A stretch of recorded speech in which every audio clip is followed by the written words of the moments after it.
ಹಾಲಲ್ಲಿ ಮದುವೆ ಆಗ್ತದೆ, 2 ದಿನ ಮೊದಲೇ ಡೆಕೋರೇಷನ್ ಮಾಡ್ತಾರೆ. ಅದು ನಮ್ಮಲ್ಲಿ ಅಂದ್ರೆ ಸ್ವಲ್ಪ ಲಿಬರ್ ಉಂಟು. ಅದೇ ರೀತಿಯಲ್ಲಿ ಇಲ್ಲಿ ಗ್ರೌಂಡಲ್ಲಿ ಸಹ ಡೆಕೋರೇಷನ್ ಮಾಡ್ತಾರೆ. ಡೆಕೋರೇಷನ್ ಎಲ್ಲ ಗಮನಕ್ಕೆ ಬರ್ತಾರೆ, ನಮ್ಮ ಗಮನಕ್ಕೆ ಬಂದಿದೆ. ಬೆಳಿಗ್ಗೆ ಪೂಜೆಗೆ ಬಂದಿದ್ದು ಡೆಕೋರೇಷನ್ ಉಂಟು, ಬೆಳಿಗ್ಗೆ 3 ಗಂಟೆ ಬಂದು ಮಾಡಿದ್ದಾರೆ. ಯಾಕಂದ್ರೆ ಫಿಲ್ಮ್ ಶೂಟಿಂಗ್ನವ್ರದ್ದು ಅವ್ರದ್ದು ಹೀರೋ ಹೀರೋಯಿನ್ ಅಂತ ಡೇಟ್ ಎಲ್ಲ ಫಿಕ್ಸ್ ಮಾಡ್ಲಿಕ್ಕೆ ಉಂಟಲ್ಲ, ಆ ಡೇಟ್ ಫಿಕ್ಸ್ ಮಾಡಿದ ನಂತರ ಅವರು ಡೆಕೋರೇಷನ್ ಮಾಡ್ಲಿಕ್ಕೆ ಬಂದದ್ದು 3 ಗಂಟೆಗೆ ಮಾಡಿ ಆದ ಮೇಲೆ ಸೆಕ್ಷನ್ ಇದ್ದದ್ದು ಗೊತ್ತಿರಲಿಲ್ವಾ? ಅಲ್ಲ ಹೇಳ್ತೇನೆ, ಡೆಕೋರೇಷನ್ ಮಾಡಿದ ಕೂಡ ಶೂಟಿಂಗ್ ಮಾಡ್ತಾರೆ ನಮ್ಗೆ ಗೊತ್ತಿರಲಿಲ್ಲ. ಡೆಕೋರೇಷನ್ ನಾವು ಯಾವಾಗಲೂ ಮಾಡಿದ್ರೆ ನಮಗೆ ಸಮಸ್ಯೆ ಆಗೋದು. ಡೆಕೋರೇಷನ್ ಮಾಡ್ಬೋದು, ಡೆಕೋರೇಷನ್ ಮಾಡಿ ಆದ ಮೇಲೆ ಇದು 8:15 8:45 ನನಗೆ ಸರಿ ಗೊತ್ತಿಲ್ಲ ಟೈಮು. ಆ ಟೈಮಲ್ಲಿ ಅವರು ಬಂದ್ರಂತೆ. ಬಂದ ಕೂಡಲೇ ಅದೆಲ್ಲ ಗೊತ್ತಾಗಿ HM ನವರು ಹೇಳಿದ್ರು, BO ನವರು ಬಂದರು, ಹೇಳಿದ್ರು ಅದೆಂತದಾಗ್ತಾ ಉಂಟು, ಇಲ್ಲ ಮಾಡ್ಲಿಕ್ಕಿಲ್ಲ. ಫಾದರ್ಸ್ ಬಂದರು, ಅದು ನಿಲ್ಲಿಸಿದ್ರು. ಅವರು ಹೀಗೆ ಮಾಡಿ ಹೋದ್ರು, ಎಲ್ಲ ಖಾಲಿ ಮಾಡಿದ್ರು. ಎಕ್ಸಾಮಿಗೆ ಒಂದು ತೊಡಗು ಆಗಲಿಲ್ಲ. ಅಂದ್ರೆ ಅಲ್ಲಿ 3 ವಿದ್ಯಾರ್ಥಿಗಳನ್ನು ಹೊರಗೆ ಗೇಟಿಂಗ್ ಹೊರಗೆ ಇರ್ಲಿಲ್ಲ, ಅಲ್ಲಿ ಎಕ್ಸಾಮ್ ಹಾಲಿಗೆ ಬಂದಿದ್ದಾರೆ. ಹೊರಗೆ ಮತ್ತೆ ಆಚೆ ರೋಡಲ್ಲಿ ಬಂದದಲ್ಲ? ಹೌದು, ಅದು ಆಚೆ ರೋಡಲ್ಲಿ ಬಂದದ್ದು ಹೌದಲ್ವಾ? ಈಗ ಇಲ್ಲಿ ಅವರಿಗೆ ತಡೆ ಕೊಟ್ಟದ್ದು ಹೌದಲ್ಲ? ಆ ಟೈಮ್ ಈಗ ಎದುರು ನಾವು ಗೇಟ್ ಅನ್ನ ಹಾಕಿದ್ರು, ಹೌದು ಸರಿ ತಾನೆ? ಆಗ ನಿಮ್ಮ ಗಮನಕ್ಕೆ ಬರಲಿಲ್ಲ ಅದು? ಅಲ್ಲ, ಹೊರಗಿನ ಬರ್ಬೇಕಿತ್ತಲ್ಲ. ಈಗ ಅದು ಶಾಲೆಯ ಗ್ರೌಂಡ, ಚರ್ಚಿನ ಗ್ರೌಂಡ? ಅದಂದ್ರೆ ಏನಾಗಿದೆ ಅಂತ ಹೇಳಿದ್ರೆ, ಅಲ್ಲಿ BO ಅವರು ಸ್ಟಾಪ್ ಮಾಡ್ಲಿಕ್ಕೆ ಹೇಳಿದ್ರಲ್ಲ, ಅಂದ್ರೆ ಯಾರು ಬರಬಾರ್ದು ಅಂತ ಗೇಟ್ ಹಾಕಿದ್ರು. ಹೌದು, BO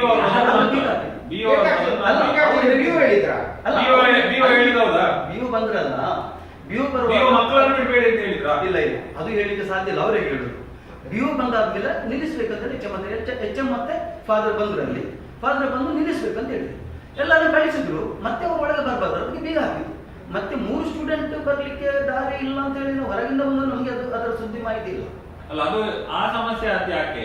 ಅಲ್ಲಿ ಶೂಟಿಂಗ್ ನಡೀತಾ ಉಂಟು, ಅದಕ್ಕೆ ನೀವು ಮಕ್ಕಳನ್ನು ಬಿಡಬಾರ್ದು ಅಂತ ಹೇಳಿ ಮಕ್ಕಳನ್ನು ತಡೆ ಹೊಟ್ಟಿದ್ದು ಯಾಕೆ? ಅಲ್ಲಿ ಆಗಲಿಲ್ಲ ಆ ಟೈಮ್. ಅಲ್ಲ, ಆಗಿದೆ.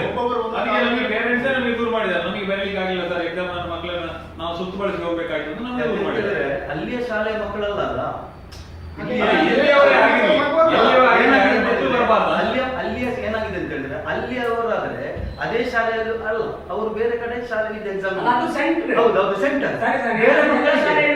ಬೇರೆ ಮಕ್ಕಳಿಗೆ ಅಲ್ಲಿ ಅದರ ಇದು ಗೊತ್ತಿರಲಿಲ್ಲ, ಹಾಗೆ ಇರ್ಬೋದು. ನಾನು ಹೇಳ್ತೇನೆ, ಗೇಟ್ ಹಾಕಿದ್ದು ನಿಜ, ಮಕ್ಕಳನ್ನ ನಿಲ್ಲಿಸಿದ್ದು ನಿಜ ಅಲ್ಲಿ ಅಲ್ವಾ?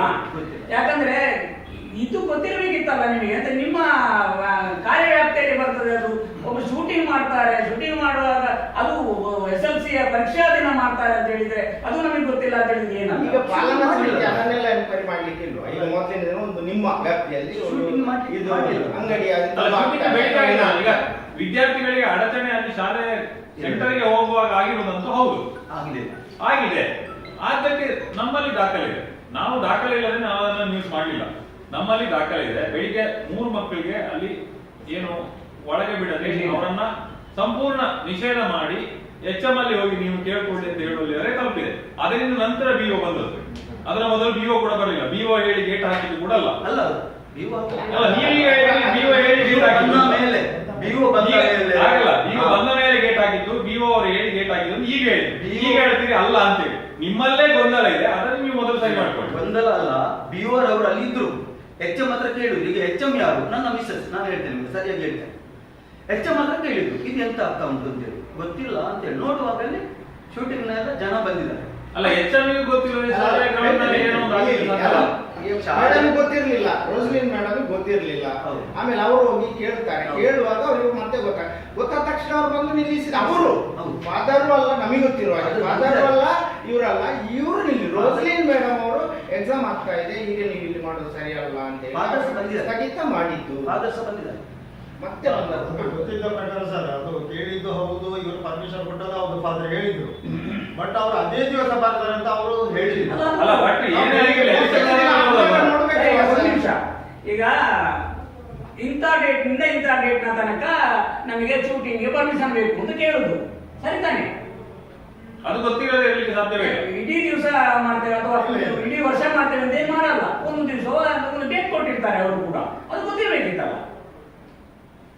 ಅದು ಅಲ್ಲೇ ಆವರಣದಲ್ಲಿ ಶಾಲೆ HM ಕೂಡ ಗೊತ್ತಿರ್ಬೇಕಲ್ಲ, ಅದ್ಯಾಕೆ ಗೊತ್ತಿಲ್ಲ? ಅಲ್ಲ, ಅದೀಗ ಚರ್ಚ್ ಹಾಲ್ ಅಲ್ಲಿ ಪ್ರೋಗ್ರಾಮ್ ಆಗುವಾಗ ಅಥವಾ ಆ ಟೈಮಲ್ಲಿ ಆ ಸೆಕ್ಷನ್ ಇರುವಾಗ 200 ಮೀಟರ್ ಅಲ್ಲಿ ಯಾವುದೇ ಪ್ರೋಗ್ರಾಮ್ ಗಳನ್ನು ಮಾಡ್ಲಿಕ್ಕಿಲ್ಲ ಅಂತ ಹೇಳುವುದೇ ಆದೇಶ. 200 ಮೀಟರ್ ಅಲ್ಲಿ ಯಾವುದೇ ಪ್ರೋಗ್ರಾಮ್ ಗಳನ್ನು ಕಡ್ಡಾಯವಾಗಿ ನಿಷೇಧ ಮಾಡಲಾಗಿದೆ ಅಂತ ಹೇಳಿ ಅವರು ಆರ್ಡರ್ ಅನ್ನು ಮಾಡುವುದು. ಅದನ್ನು ಆರ್ಡರ್ ಅನ್ನು ಪಾಲನೆ ಮಾಡಬೇಕು ಶಾಲೆಯ ಆಡಳಿತ ಮಂಡಳಿಯ ಜವಾಬ್ದಾರಿ ಅಲ್ವಾ? ಯಾಕೆ ಅದನ್ನು ಮಾಡಿಲ್ಲ? ಗೊಂದಲ ಆರಂಭ ಅದು ಅಲ್ಲಿಂದ. ನೀವು ಎಂತ ಹೇಳಿದ್ರು ಈಗ ಅದನ್ನು ಸುದ್ದಿ ಮಾಡಿದ್ರೆ ನಿಮ್ಮ ಹೂವೆ ಯಾರು ಈ ವಲಯ ಇರ್ಬೋದು, ಅವ್ರ ಪಾತ್ರ ಇರುತ್ತೆ ಗೊತ್ತಿಲ್ಲ, ಅವರು ಮಾಡಿದ್ದಾರೆ. ಆದ್ರೆ ಮೀಡಿಯಾಗಳಿಗೆ ಇದಕ್ಕೆಲ್ಲರೂ ಬೇರೆ ಮೂಲದಿಂದ ಬಂದದ್ದು.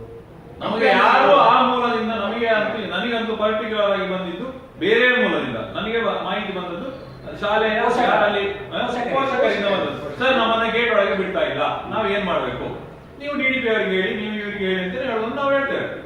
ಬಟ್ ಅಲ್ಲಿ ಅಷ್ಟಾಗ ಕೂಡ ಒಂದು ಆಕ್ಷನ್ ಇಲ್ಲ ಅಂತ ಹೇಳುವಾಗ BO ಅವರು ಬಂದಿದ್ದಾರೆ. BO ಅವರು ಬಂದು ನಿಲ್ಲಿಸಿ ಅಂತ ಹೇಳಿದ ಮೇಲೆ ನಿಂತದ್ದು. ನಿಮ್ಮ ಯಾರು ಹೇಳಿ ಪೊಲೀಸ್ ಬಂದಿದೆ. DDP ಇಂದ ಫೋನ್ ಬಂದ ನಂತರ ಬಂದದ್ದು. DDP ಇಂದ ಫೋನ್ ಬಂದ ನಂತರ ನೀವು ಎಂಟ್ರಿ ಆಗಿದೆ. ಅಲ್ಲ, ಈಗ ನೀವು ಅವರ ಬಗ್ಗೆ ಏನು ಬೇಕಾದ್ರೆ ಆರೋಪಗಳಾದ್ರು ಬಿಡಿ. ನಿಮ್ಮ ತಂಡಗಳ ನಡುವಿನ ಆರೋಪ ಅಲ್ಲ, ನಾವು ಹೇಳುದು ಮಕ್ಕಳ ಹಿತದೃಷ್ಟಿಯಿಂದ ನೀವು ಮಾಡಿದ ಆ ದಿವಸ ತಪ್ಪು. ಯಾಕಂದ್ರೆ ಇಡೀ ಇಶ್ಯೂಗೆ ಕಾರಣ ಅದಾಯ್ತು ಅಂತ. ಯಾಕಂದ್ರೆ ಸೆಕ್ಷನ್ ಇದೆ, ಅದು ನಿಮಗೂ ಗೊತ್ತಿದೆ. ಚರ್ಚ್ ಪಾಲನಾ ಆಡಳಿತ ಸಮಿತಿ ಅದನ್ನು ನೋಡ್ಕೊಳ್ಬೇಕಿತ್ತು, ಇದಲ್ವಾ? ಈಗ ನಿಮಗೆ ಜವಾಬ್ದಾರಿ ಇದೆಯಲ್ಲ, ಆ ಜವಾಬ್ದಾರಿಯಲ್ಲೇ ತಪ್ಪಾಗಿದೆ ಅಂತ. ಈಗ ಅದು ಆ ಘಟನೆ ಎಲ್ಲೋ ನಡೆದೇ ಹೋಗ್ತಿಲ್ಲ ಇದ್ರೆ ಶೂಟಿಂಗ್ ಕಂಟಿನ್ಯೂ ಆಗ್ತಿರ್ಲಿಲ್ವಾ?